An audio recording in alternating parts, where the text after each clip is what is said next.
عندما كنت أعمل في محافظة النماص سنة من السنوات تعرضت لوعكة صحية.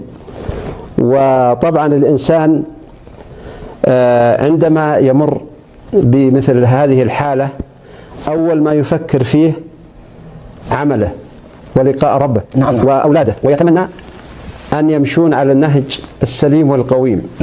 وجدت نفسي كاتب قصيدة موجهة لابني الكبير حمدان، وهي طبعا تعتبر من كل أب لابنه، لأن النصيحة منفعتها تشمل. شيء جميل. تقول القصيدة: يا الله يلي كل مخلوق يرجيه، من هالفرج ياتي ومن هالعناية، رب خلق عبده ويعلم خوافيه، وينير للمسلم طريق الهداية. لها الثنى والشكر ما دام يرضيه، الحمد لله، واليرضي عني في هذا منايا. حمدان قم بالبيت اللي غاب راعيه، وفطن المنهو يستحق الرعاية. الرجل يعرف موقفه من مباديه، ويميزه عند الرجال البداية.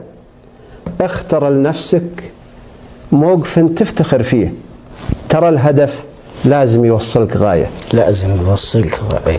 اختر لنفسك موقف تفتخر فيه، ترى الهدف لازم يوصلك غاية. وخذ الطريق اللي هل الخير تمشيه، ترى طريق الخير ما له نهاية، ولا طريق الشر يودي براعيه. في مهمه خالي وراعيه تايه، والواجب اللي يلزمك لا تخليه، لازم يصير الطيب عندك هواية. الطيب والناموس والعز نشريه، والضيف يحظى عندنا بالعناية. واحذر من الجاهل وبالك تجاريه، بعدك عن الجاهل لنفسك حماية. وسرك على الأنذال وياك تبديه، النذل يبني موقفه بالوشاية.